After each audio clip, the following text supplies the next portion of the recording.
ನಮಸ್ತೆ ಫ್ರೆಂಡ್, ಜ್ಯೋತಿ ಯೂಟ್ಯೂಬ್ ಚಾನಲ್ಗೆ ಸ್ವಾಗತ. ನಾನು ಇವತ್ತು ಮೈಸೂರು ಬದನೆಕಾಯಿ ಪಲ್ಯ ಮಾಡ್ತಾಯಿದ್ದೀನಿ. ಏನೇನು ಇಂಗ್ರೀಡಿಯೆಂಟ್ಸ್ ಬೇಕು? ಬದನೆಕಾಯಿ, ಕಾಯಿ, ಟೊಮೊಟೊ, ಈರುಳ್ಳಿ, ಕರಿಬೇವು, ಕೊತ್ತಂಬರಿ, ಕರಿಬೇವು, ಬೆಳ್ಳುಳ್ಳಿ, ಸಾಂಬಾರು ಪೌಡರ್, ಎಣ್ಣೆ, ಉಪ್ಪು, ಜೀರಿಗೆ, ಅರಿಶಿನ ಪುಡಿ, ಸಾಸಿವೆ. ರಾಗಿ ರೊಟ್ಟಿ ಮಾಡ್ತಾಯಿದ್ದೀನಿ. ಮಾಡುವ ವಿಧಾನ ನೋಡೋಣ ಬನ್ನಿ. ಸ್ಟವ್ ಹಚ್ಚಿದ್ದೀನಿ, ಬಾಣಲೆ ಇಟ್ಟಿದ್ದೀನಿ, ಎಣ್ಣೆ ಬಿಟ್ಟಿದ್ದೀನಿ, ಸಾಸಿವೆ,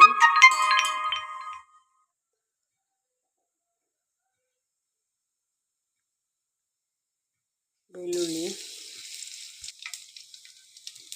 ಕರಿಬೇವು, ಈರುಳ್ಳಿ,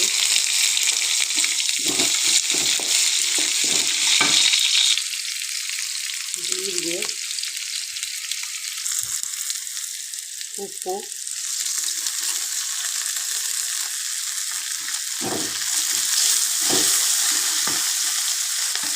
ಸ್ವಲ್ಪ ಈರುಳ್ಳಿನ ಬಾಡಿಸ್ಕೊಂಡ್ಬಿಟ್ಟು ಕಲರ್ ಚೇಂಜ್ ಆಗೋವರೆಗೂ.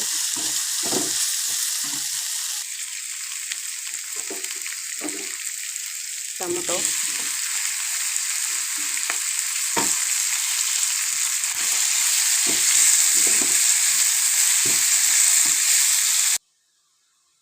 ಇಲ್ಲಿ ಫ್ರೆಂಡ್ ಒಂದು ಟಿಪ್ಸ್ ಹೇಳ್ತೀನಿ. ಬದನೆಕಾಯಿ ಕೊಯ್ದು ನೀರೊಳಗೆ ಹಾಕಿ ಸ್ವಲ್ಪ ರಾಗಿ ಹಸಿಟ್ಟು ಮಿಕ್ಸ್ ಮಾಡಿ ಅದರಲ್ಲಿ ತೊಳೆದ್ರೆ ಕಂದು ಬೀಳಲ್ಲ ಅಂತಾರೆ. ಬದನೆಕಾಯಿ ಮೇಲ್ಗಡೆ ಎಲ್ಲ ರ್ಯಾಪರ್ ಕರ್ಕರ್ಗಾಗುತ್ತಲ್ಲ, ಆ ಥರ ಆಗಲ್ಲ ಅಂತ ಹೇಳ್ತಾರೆ. ಅದಕ್ಕೆ ನಾನು ರಾಗಿ ಹಸಿಟ್ಟಲ್ಲಿ ತೊಳ್ಕೊಂಡಿದ್ದೀನಿ, ವಾಶ್ ಮಾಡ್ಕೊಂಡಿದ್ದೀನಿ. ಇವಾಗ ಬದನೆಕಾಯಿ ಅದಕ್ಕೆ ಹಾಕ್ತೀನಿ.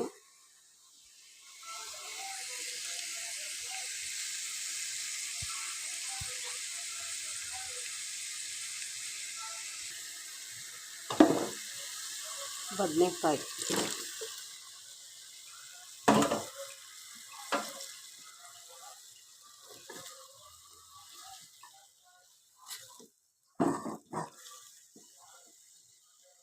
ಎಲ್ಲ ಹಸಿ ವಾಸನೆ ಹೋಗೋವರೆಗೂ ಬೇಯಿಸ್ಕೊಬೇಕು. ಒಂದು 5 ನಿಮಿಷ ಬದನೆಕಾಯಿ ಬೇಯಿ.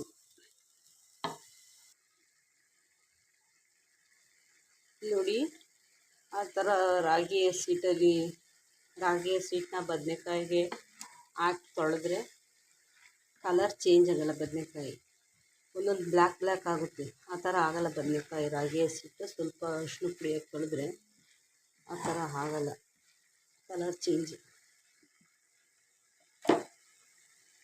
ಸಾಂಬಾರು ಪೌಡ್ರ್ ಹಾಕ್ತಾಯಿದ್ದೀನಿ.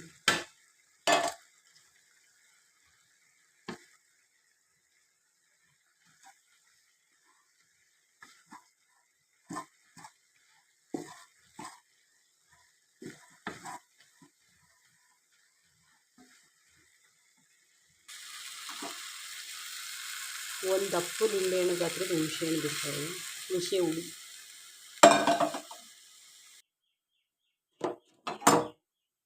ಕಾಯಿ, ಕೊತ್ತಂಬರಿ.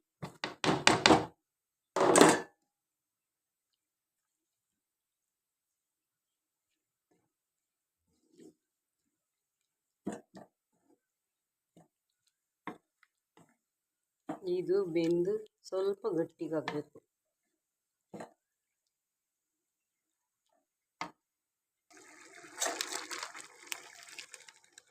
ಗರಂ ಮಸಾಲ ಸ್ವಲ್ಪ ಲೈಟ್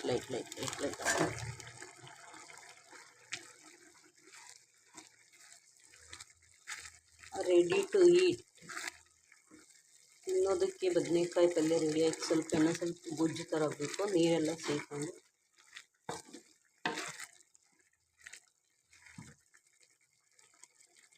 ನೋಡಿ, ಮಾಡಿ, ಲೈಕ್ ಆದರೆ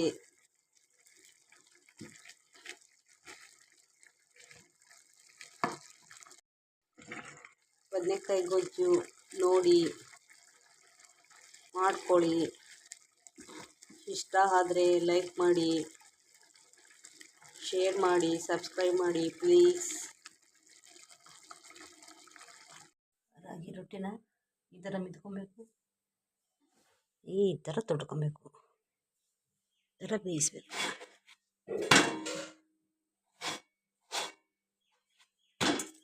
ಹೀಗೆ ಉಬ್ಬುಬ್ಬಾಗಿ ಬರಬೇಕು, ರೊಟ್ಟಿ ಚೆನ್ನಾಗಿರುತ್ತೆ. ಬದನೆಕಾಯಿ ಪಲ್ಯ ಅದ್ರ ಜೊತೆ ರಾಗಿ ರೊಟ್ಟಿ, ಬದನೆಕಾಯಿ ಪಲ್ಯ ರೆಡಿ ಟು ಹೀಟ್. ಸಬ್ಸ್ಕ್ರೈಬ್ ಮಾಡಿ ಫ್ರೆಂಡ್, ಲೈಕ್ ಮಾಡಿ, ಶೇರ್ ಮಾಡಿ ಪ್ಲೀಸ್.